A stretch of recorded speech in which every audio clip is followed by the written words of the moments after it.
हरे कृष्णा। अंतर्राष्ट्रीय कृष्ण भावना भावित संघ ISKCON Meera road के से प्रस्थापित आज शाम का यह विशेष सत्र में आए भक्तों का, धर्म प्रेमियों का, कथा प्रेमियों का, अतिथियों का, श्रोताओं का, आजीवन सदस्यों का, देवी एवं सज्जनों का, वैष्णव एवं वैष्णवियों का हार्दिक स्वागत करते हैं। आप सब श्री श्री राधा गिरधारी जी के शुभकामनाएं स्वीकार करें, श्रील प्रभुपाद जी की कृपा प्राप्त करें।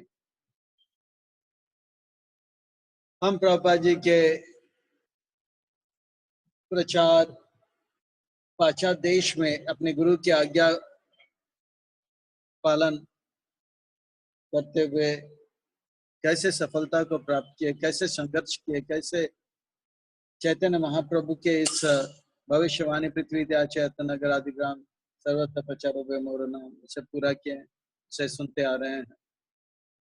तो प्रभुपाद जी वो महान संत हैं जिन्हें भगवान ने स्वयं अपने धाम से भेजा है, विशेष रूप में ग्रंथ का लिपिबद्ध करने के लिए और पूरे विश्व में हरे कृष्ण का विस्फोट कराने के लिए, explode the world with Hare Krishna explosion के लिए। मैं 1970 की ओर चलूंगा। प्रभुपाद जी लंदन में आए थे। उससे पहले आप सब जानते हो किस प्रकार से श्याम सुंदर प्रभु, मालती माता जी, गुरुदास प्रभु, यमुना माता जी और मुकुंद प्रभु और जानकी देवी, यह सब प्रचार कर रहे थे। इन सब का प्रचार के लिए वे लोग गराज में रहते थे। ज्यादा पैसे न होने के कारण गराज इधर उधर रहते थे, पर उनका एक टारगेट था, लंदन का, इंग्लैंड का सबसे महत्वपूर्ण व्यक्तित्व को पकड़ने का। और उस वक्त सबसे प्रसिद्ध इस दुनिया में अगर कोई थे तो था जॉर्ज हैरिसन। अपने संगीत के लिए वो इतने प्रसिद्ध थे जैसे कुछ साल पहले माइकल जैक्सन बहुत प्रसिद्ध था। उसी प्रकार से पूरे विश्व में जॉर्ज हैरिसन, बीटल्स बहुत प्रसिद्ध थे। तो उनका एक ही लक्ष्य था और उनका कंपनी का नाम था एप्पल। तो ये क्या करते थे, रोज भगवान को भोग लगाते थे एक केक, और वो केक का आकार बनता था एप्पल जैसा, और एप्पल जैसा बनाकर वो खास 2 केक बनाते थे। एक वहां के कर्मचारियों को देते थे और एक खास जॉर्ज हैरिसन के टेबल पहुंचाने के लिए। ये लगभग दिनों से चल रहा था, पर ये वो लोग का आमने सामने मिलन नहीं हो रहा था। इसके साथ जॉर्ज हैरिसन के साथ। और शाम को सड़कों पर हरे कृष्ण महामंत्र करते थे। अब जॉर्ज हैरिसन जो था हरे कृष्ण वालों को ढूंढ रहे हैं और हरे कृष्ण वाले जॉर्ज हैरिसन को ढूंढ, ऐसा हो गया। फिर एक दिन तो जॉर्ज हैरिसन को थोड़ा समय से पहले ऑफिस में आना पड़ा, और उनका जो ऑफिस था वो लगभग 6-7 मंजिल का ऑफिस था, पूरा बिल्डिंग। तो अंदर वो आए, दरवाजा खोल के, तब ये जो है अपना केक दे रहे थे कर्मचारियों को। तो बोला, आप लोग हरे कृष्णा हो? तो बोला, हाँ हमारे, मैं बहुत दिनों से आप सबको ढूंढ रहा था, आप लोग कहाँ पर हो, मैं आप सबसे मिलना चाहता था। तो ये लोग बोला, नेकी और कुछ कुछ। और उस समय से एकदम से उनका संबंध बढ़ गया। और प्रभुपाद जी ने लिखा था, आप जॉर्ज हैरिसन से कुछ मांगो मत, केवल प्रचार करते जाओ, प्रचार करते जाओ। तो प्रचार चालू था, बहुत सारे रिकॉर्ड्स बनाए, और उनके गीत संगीत से हरे कृष्णा का एक रिकॉर्ड बना जो कि पूरे विश्व में पहले तो लंदन में हिट हुआ, फिर इंग्लैंड में हुआ, फिर यूरोप में हुआ, फिर पूरे विश्व में वो सुपर हिट हुआ। प्रभुपाद जी बहुत प्रसन्न हुए। फिर तब प्रभुपाद जी ने कहा, अब मैं आना चाहता हूँ। उन्होंने बोला कि आप मत आइए, हमारा यहाँ रहने का जो व्यवस्था ठीक नहीं है, आपको हम कहा कैसे संभालेंगे, पैसे भी नहीं थे। 1 बार 2 बार 3 बार ऐसे, फिर आखिर में प्रभुपाद जी बोला, मैं आ रहा हूँ, आप मेरा व्यवस्था करो। तो अब एक बहुत बड़ा जिम्मेवारी आ गई इनके ऊपर। अब प्रभुपाद जी आएंगे, गुरु महाराज आएंगे, तो उनको कहाँ रखेंगे?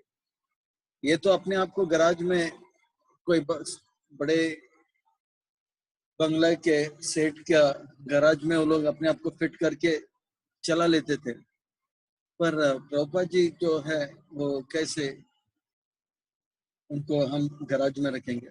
तो आखिर में वो शर्माते हुए जॉन लेनन से, जॉर्ज हैरिसन के जो पार्टनर है, उनसे बोला कि देखो हमारे गुरुजी आ रहे हैं, तो हमको उनके व्यवस्था करना है, आने जाने का, गाड़ी का भी और रहने का भी। तो फिर जॉन लेनन जो था, उनका नाम था, तो जॉन लेनन ने बोला ठीक है, कोई बात नहीं, मैं करता हूँ, हमारे यहाँ पे रुका दो। तो प्रभुपाद जी आ रहे हैं, प्राय सब भक्तों को पता है प्रभुपाद जी आएंगे, तो प्रभुपाद जी के लिए सत्संग कार्यक्रम का आयोजन किया जाए, बड़े बड़े लोगों से मिलाना, इंटरव्यू कराना, वो आयोजन करो। फिर टीवी शोज, आजकल यूट्यूब शोज होता है ना, पर उस समय पे टीवी शोज बहुत प्रसिद्ध हुआ करता था।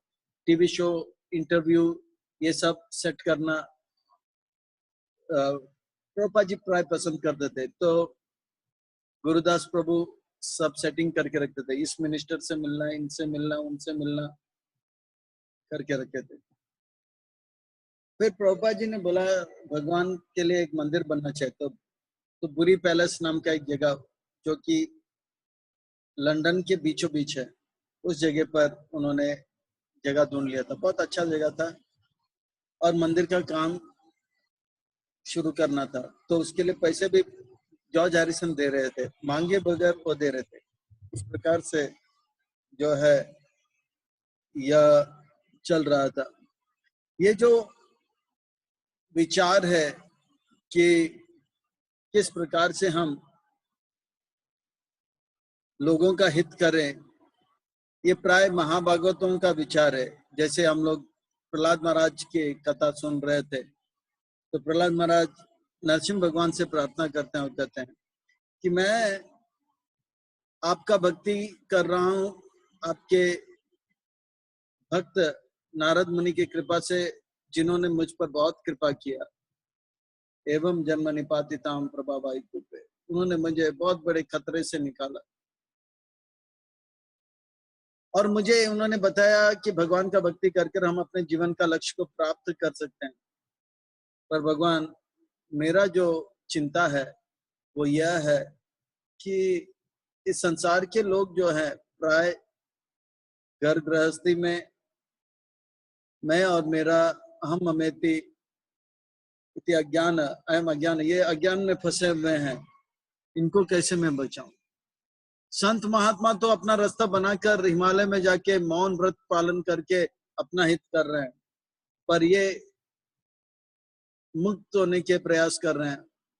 पर मैं तो आपका भक्ति कर कर मुक्त हो गया हूँ, पर मैं चाहता हूँ कि दुनिया के लोगों का, जो कि संसार में फंसे, उनको भी मुक्त कराने का, मैं खुद मुक्त होऊंगा और उनको भी साथ में लेके जाऊंगा। तो बहुत सुंदर बात कहते हैं, प्रायेण देवा मुनियो स्वमुक्ति कामा मौनम चरन्ति विजाने न पर अर्थनिष्ठा नैतान्याय कृपणा विमोक्ष एको नान्यं त्वदस्य शरणं भ्रमतो अनुपश्यये, शरणं भ्रमतो अनुपश्यये। बहुत सुंदर बात कहते हैं। मैं उनकी तरह कृपण नहीं हूं, वो तो अपना ही हित जानते हैं और अपना हित को पूरा करने के लिए अकेले हिमालय में मौन व्रत इत्यादि धारण करके वह अपना स्वमुक्ति कामम, अपना मुक्ति का कामना करते हैं, ये मुनि और ये देवता लोग। मौनम चरंती विजाने पर अर्थ निष्ठा, वो अपने परमार्थ का निष्ठा को पालन करते हुए वहां निकल जाते हैं। नैतान विहाय कृपा, मैं उनकी तरह कृपा नहीं हूं। मैं तो चाहता हूं कि जो लोग इस संसार में फंसे, वो आपका शरण ग्रहण नहीं कर रहे हैं और इस संसार की के चक्कर में फंस रहे हैं, उनको भी साथ लेके मुक्त होना चाहता हूं। इसी बात को लेकर श्रील भक्ति सिद्धांत सरस्वती ठाकुर भी कहते हैं कि बड़े बड़े मंदिर प्राय पहाड़ों में पाया जाता था या तीर्थों में पाया जाता था, पर जैसे तिरुपति बालाजी पहाड़ में है, पर कौन जाएगा, साल में एक बार जाएगा। पर भक्ति सिद्धांत सरस्वती ठाकुर प्रहलाद महाराज के इस विचार को लेकर कहते हैं कि मंदिर बनाओ जहां पर लोग रहते हैं, वह एक कदम निकले बाहर तो मंदिर में पहुंच जाए। ऐसा जहां पे शहर है, शहर में सबसे ज्यादा लोग जहां पे इकट्ठा होता है, उस स्थान पर रखो, यानी कि वो चाहे या ना चाहे, जाने अनजाने में मंदिर में एक बार तो चक्कर काटेंगे, करते करते रोज आ जाएंगे। इस प्रकार से, क्योंकि कलयुग में प्राय सब लोग क्या है, पैसे के लिए बहुत तत्पर रहेंगे, पर भक्ति के लिए बहुत आलस रहेंगे। प्राय न अल्पायुषु कलवाश्मी मंद मंद मंद भाग्य, हमेशा उपद्रता यानी कि परेशान रहेंगे। तो मंद है, प्राय न अल्पायुषु, आयु अल्प, और मंद किस काम के लिए, भक्ति करने के लिए, भगवान का मंदिर जाने के लिए, पैसा कमाने के लिए। अगर बोलो कल एकादशी है, उपवास रखना है और जागरण रखना है, तो भूल जाएंगे वो लोग, तुरंत भूल जाएंगे। कल एकादशी, मंगल आरती आना, वो भी भूल जाएंगे।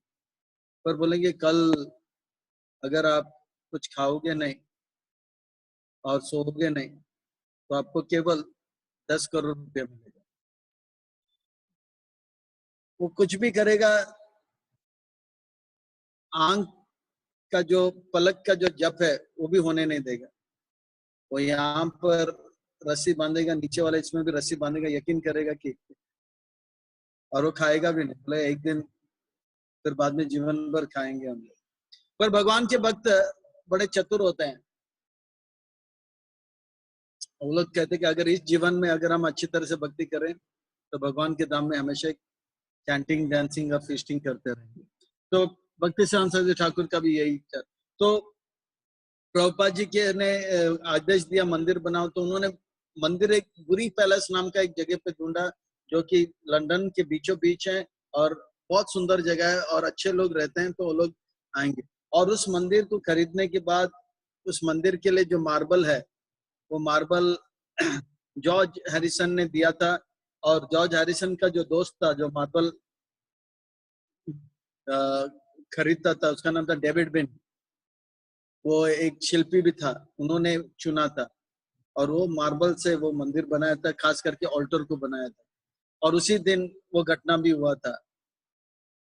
श्याम सुंदर प्रभु ने आज सुबह मार्बल दिया था और शाम को डेविड बिन के घर पे गया था, और प्रभुपाद जी दोपहर को कहा कि कृष्ण बुक छापने के लिए पैसा चाहिए और आज आप मांगो। तो ये घटना मैंने बताया, इसलिए इस पर चर्चा अभी नहीं करूँ। तो इस प्रकार से ये हुआ।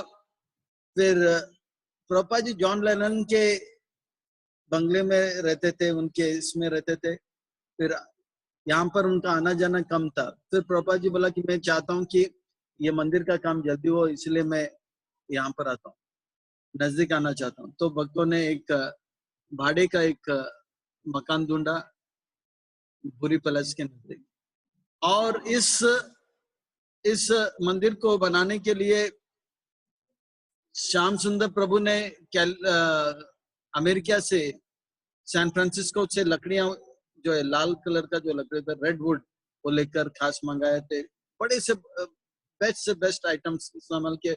और ये पैलेस, ये जो जगह था, वो क्योंकि शहर के बीचों बीच था, तो बाहर से आने वाला गाड़ी, जाने वाला गाड़ी, लोगों का बातचीत सुनाई पड़ेगा, तो उसको साउंड प्रूफ बनाया था। और सब कुछ तो हो गया और एकदम उद्घाटन का दिन भी उन्होंने चुन लिया था, दिसंबर 14 तारीख 1970, उड़न षष्ठी के दिन। अब समय नजदीक आ गया, केवल 10 या 20 दिन रहा, तो मंदिर तो तैयार हो गया। अब विग्रह कहाँ पर है, मूर्ति कहाँ पर है? तो श्याम सुंदर प्रभु ये लोग सब थोड़ा सा ढूंढने लगे, क्या क्या करें। प्रभुपाद जी बोला विग्रह नहीं होगा तो मंदिर का उद्घाटन क्या करेंगे, विग्रह होना चाहिए। तो तुरंत श्याम सुंदर प्रभु ने, गुरुदास प्रभु ने न्यूज़पेपर में एक लेख लिखा, अनाउंसमेंट किया, बोला कि शीघ्रातिशीघ्र जिसके पास भी राधा कृष्ण का विग्रह हो तो कृपा करके हमें पहुंचा दे। और ये जो बात फैल गया, फिर एक सेठ जी ने फोन किया और तब तमाल कृष्ण महाराज ने फोन लिया, बोला कि अच्छा विग्रह है। तो प्रभुपाद जी को बोला ऐसा सेठ जी कह रहा है कि विग्रह है। तो रातों रात साथ शाम को गए और बातचीत करते करते ये सब विग्रह लेकर वापस आ गए। ये इसका भी चर्चा हुआ, इसलिए मैं इस पर ज्यादा जोर नहीं। तो प्रभुपाद जी ने कहा आप सबके प्रेम और भक्ति से भगवान प्रसन्न होकर आना चाहते थे, उनके पास आए थे पर उनके साथ रहना नहीं चाहते थे। तो इस प्रकार से प्रभुपाद जी लंदन में आए। तो लंदन में जब आए, उस विग्रह का स्थापन करने से पहले कुछ भक्त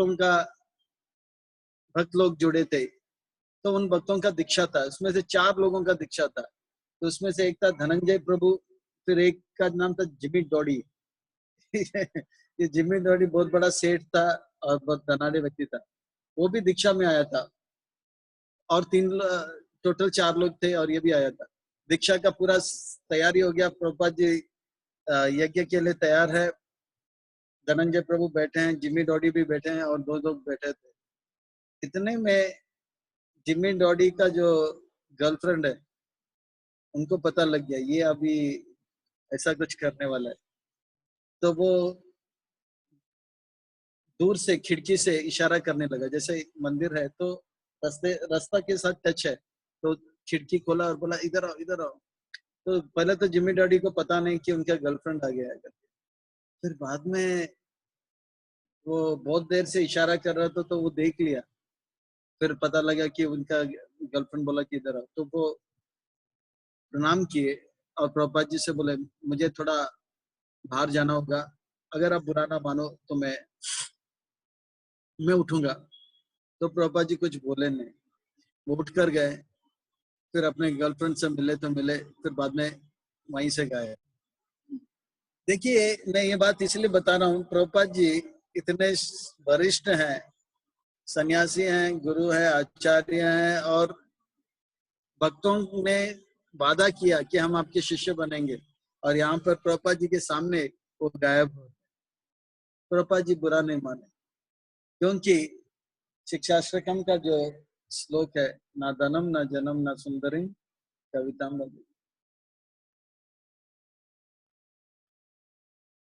और तीसरा श्लोक जो है, त्रिनादपि सुनिचेना तरोरपि सही, हर चीज को सहन करने का शक्ति है। बोला कि ठीक है, इतना दिन भक्ति किया, उनका भक्ति उनके जीवन भर काम रहेगा, इस जीवन में नहीं तो अगले जीवन में जरूर उद्धार होगा। तो मैं इसलिए बताऊँ, गायब हो गया। तो प्रभुपाद जी ने बाकी को नाम दिया, एक को धनंजय दिया, फिर वो उन्होंने बहुत सेवा किया।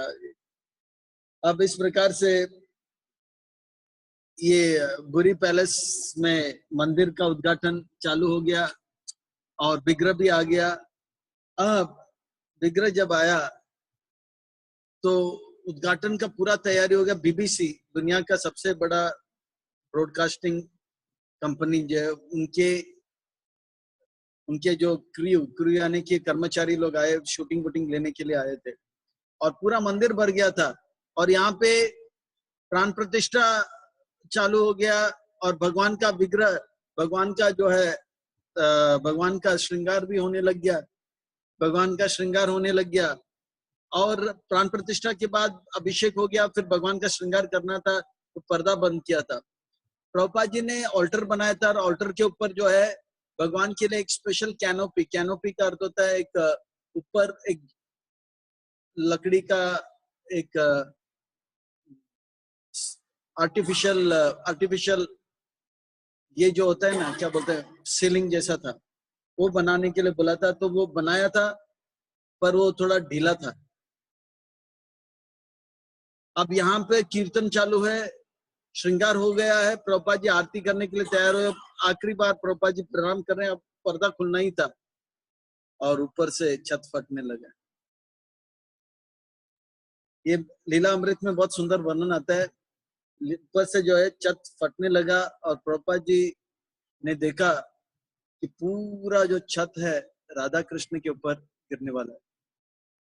प्रभुपाद जी वृद्ध हैं, अब 1970 है और उनका जन्म हुआ तो 1896, 1996, 1896। तो अब प्रभुपाद जी जो है लगभग, प्रभुपाद जी जो है कितने हैं, 74 साल के हैं। तो प्रभुपाद जी ने ऊपर देखा, आवाज आ रहा है और एकदम से वो गिरने ही वाला है। प्रभुपाद जी ने जो रफ्तार से उठा और वो छत राधा कृष्ण को स्पर्श करने से पहले अपने हाथ में धारण कर दिया।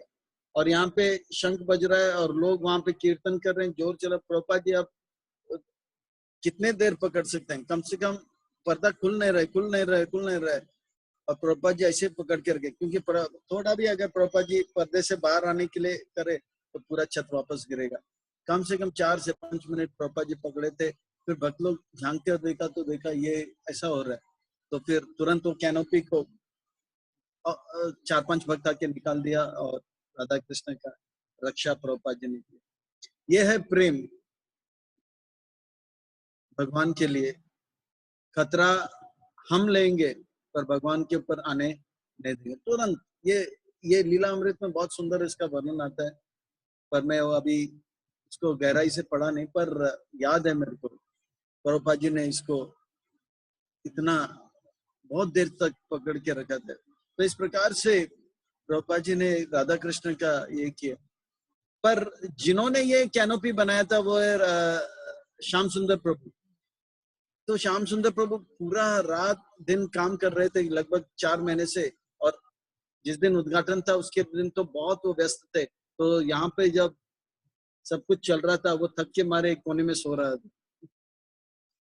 फिर बाद में, हरे कृष्ण, जब फिर बाद में उनको पता लगा, जब बाद में सब हो गया, फिर भक्तों ने कैनोपी निकाल दिया। फिर उद्घाटन हो गया, शंख बजा, कीर्तन और जोर से होने लगा, राधा कृष्ण, राधा श्री श्री राधा लंडनेश्वर की जय करके कीर्तन वीर्तन हुआ। फिर बाद में वो आए तो सब भक्त लोग बोला कैनोपी का ऐसा हुआ। फिर श्याम सुंदर प्रभु बड़े दर दर के प्रभुपाद जी से मिलने गए। बोला प्रभुपाद जी मेरी गलती से इतना बड़ा हादसा होने वाला था, मुझे क्षमा करो, मैं बहुत बड़ा अपराधी हूँ। तो प्रभुपाद जी उनको देखकर हंसने लगे। बोला कि भगवान कैनोपी नहीं चाहते थे इसलिए वो कैनोपी को गिरा दी। तो प्रभुपाद जी ने उसके बहुत गंभीरता से नहीं लिया। प्रभुपाद जी ने देखा ये भक्त ने बहुत सेवा किया है, अपना जी जान लगाया है, एक छोटा सा गलती है, पर वो छोटा सा गलती वास्तव में बहुत बड़ा हादसा हो सकता था। पर प्रभुपाद जी ने बताया, कहा कि वास्तव में भगवान नहीं चाहते थे इसलिए वो कैनोपी गिरा। तो इस प्रकार से राधा लंडनेश्वर का उद्घाटन हुआ। और भक्त लोग उसके बाद राधा लंडनेश्वर बुरी पैलेस से एक और जगह पे गया, उसका नाम है सोहो पैलेस। आज सोहो पैलेस भी आजकल राधा लंडनेश्वर जो है कहाँ पर है, सोहो पैलेस में। जय श्री श्री राधा गिरधारी जी की जय, जगन्नाथ बलदेव सुभद्रा मैया की जय, श्री श्री गौरनीताई की जय, श्रील प्रभुपाद की जय। इस सोहो पैलेस वही जगह है जहाँ पर जब प्रभुपाद जी आते थे तो एक भक्त जो था उसको ब्राह्मण दीक्षा भी मिल गया था, तो वो दूसरे भक्तों के ऊपर बहुत हावी होता था। तो जब प्रभुपाद जी आए तो प्रभुपाद जी से बोले कि प्रभुपाद जी मैं इस लंदन का, इंग्लैंड का, यूरोप का सबसे पहला भक्त हूँ, और बाकी भक्त मेरे बाद आए हैं, इसलिए मैं बहुत मैं जो है सबसे सीनियर मोस्ट हूँ। पर मेरा एक दिक्कत है, मैं जब भी अपने आप को बहुत सीनियर मोस्ट बोलता हूँ तो मेरा पतन हो जाता है, यानी कि मेरा फॉल डाउन हो जाता है, यानी कि मुझे बुरे सपने आने लग जाते हैं और मैं पूरा जो है उनका जो है ब्रह्मचर्य नष्ट हो जाता है। तो बोला प्रभुपाद जी ऐसा क्यों हो रहा है? तब प्रभुपाद जी बहुत हंसे, बहुत हंसे। तो प्रभुपाद जी ने बताया कि ये जो जीवन मिला है, हमारा जो अधिकार क्या है, कर कर्माने एवं अधिकारस्ते, सेवा करने का अधिकार है हमको, ठीक है, रुबाब जताने का अधिकार भगवान को है। तो इस प्रकार से बहुत हंसे, बहुत हंसे। फिर बोला कि सेवा जरूर करना चाहिए, पर दास के भाव से, क्योंकि हमारा पहचान क्या है, नाम विप्रो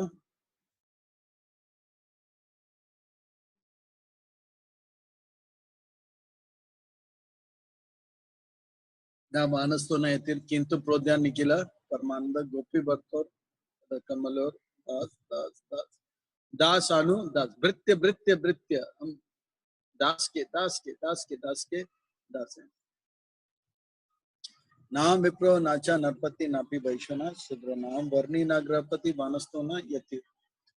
ना हम विप्र हैं, ब्राह्मण है, ना सन्यासी, ना हम कोई वर्ण के हैं, ना कोई हम आश्रम के हैं। हम क्या है, शुद्ध भगवान के अंश हैं, गोपियों के सेवकों के सेवकों के सेवक, राधा रानी के सेवक, ललिता सखी है, ललिता सखी के सेवक, रूप मंजरी है, रूप मंजरी के सेवक, भक्ति सिद्धांत सरस्वती ठाकुर, भक्ति सिद्धांत सरस्वती ठाकुर के सेवक, प्रभुपाद जी है उनके सेवक हैं। दास दास दास दास अनुदास, इस प्रकार का भाव रहेंगे तो कभी हमें हमारा जो चेतना है उसमें पतन नहीं होगा। तो प्रभुपाद जी बहुत हंसे और उनको समझाया सेवा खूब करो, सेवा करने का अधिकार है, पर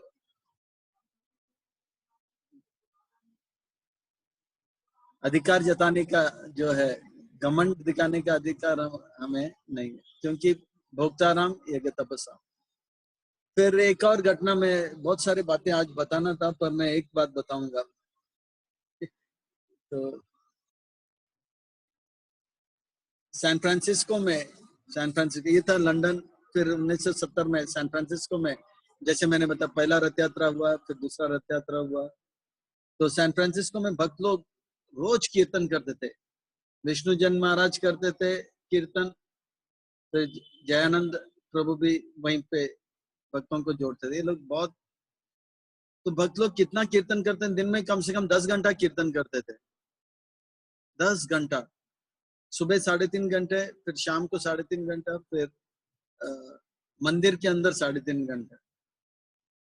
विष्णु जन महाराज का प्राय कीर्तन क्या करता था, और उनका हाथ मृदंग बजाते बजाते ये जो चमड़ी है हाथ का फट जाता है ज्यादा अगर करेंगे तो एक काला रंग का ग्लव्स पहना करता था वो, पर वो कीर्तन करता था इस प्रकार से, बहुत सुंदर कीर्तन करता था। एक तरफ विष्णु जन महाराज भक्तों को जोड़ता था, एकदम जयानंद को। तो सैन फ्रांसिस्को में भक्तों का संख्या था। वहां पर एक थिएटर हुआ करता था जहाँ पे ज्यादा लोग इकट्ठा होता था, उस थिएटर का नाम था गैरी थिएटर। और एक गैरी थिएटर में, जैसे यहाँ पे भी थिएटर होते हैं, गैरी थिएटर करके थिएटर था, सिनेमा हॉल। तो गैरी थिएटर में एक पिक्चर निकला था, ये 1970 की बात है, हैर, यानी कि बाल। वो हैर पिक्चर में जो डायरेक्टर था, वो एक हीरो जो था, वो थोड़ी देर के लिए हरे कृष्णा में जुड़ा है ऐसा करके बताते। और वो पिक्चर गैरी थिएटर में लगने वाला था उद्घाटन के लिए। तो वहां का जो उनके जो डायरेक्टर प्रोड्यूसर था, वो देखा कि ये भक्त लोग रोज कीर्तन कर रहे हैं इस सड़क पर, बोला कि आज ये फिल्म का उद्घाटन है, अगर आप लोग आओगे और कीर्तन करोगे तो हम उनका जो है फिल्म में भी हरे कृष्णा वालों को बताते हैं थोड़ा सा, तो बोलता और ज्यादा पब्लिसिटी होगा। तो भक्त लोग तो बहुत प्रसन्न हो गया। बहुत जोरदार कीर्तन किया, कम से कम 1000 लोग बैठे थे, वो लोग भी नाचने लगे प्रभुपाद जी को लेके कि इस प्रकार से थिएटर में 1000 लोग नाचे थे। तो प्रभुपाद जी बोला बहुत अच्छा। तो ये ये सड़क में ये लोग रोज कीर्तन करते थे। तो एक दिन उस सड़क में दूसरे दुकानदार लोग जो थे, जिनके भी ऑफिस थे या बिजनेस थे, वो लोग ने बहुत बड़ा कंप्लेन किया पुलिस को कि ये लोग हरे कृष्ण वाले जो हैं, हरे हरे बोल के सबका दिमाग को खराब करते हैं, तो इनको जेल में लेके जाओ। हमारा बिजनेस के टाइम पे जोर जोर से कीर्तन करते हैं, बहुत उत्पात मच रहा है यहाँ पर। तो तुरंत उनको जेल पर लेकर गया। अब जैसे ही इनको जेल में लेकर गया, तो एक भक्त जो है, ये जो हेयर पिक्चर चल रहा था, वहां पे गया, उनके प्रोड्यूसर को बोलते ऐसे हमारे जो है भक्तों को जेल में डाल दिया। तो उनका जो वो फिल्म में बनाने के पीछे कुछ लॉयर लोग थे, प्रोड्यूसर के नीचे कुछ लॉयर लोग थे। तो लोग तुरंत 6 लॉयर आया और पुलिस स्टेशन में फटाफट उन्होंने बोला ये आप लोग ऐसा नहीं कर सकते, भक्तों के साथ जो कर रहा है वो गलत है, ये लोग गलत नहीं है। ऐसा करके उन्होंने अपना वकील लोग ने प्रमाण दिया। तो पुलिस स्टेशन से आधा घंटे में वो लोग निकल गए, फिर से कीर्तन करने लगे। तो इस प्रकार से भगवान ने भक्तों को भी रक्षा किया। तो ये और बहुत सारे बातें हैं, पर मैं आज यहीं पे वाणी को विराम देता हूँ। तो कल बहुत सारे रोचक बातें हैं रथ यात्रा से संबंधित।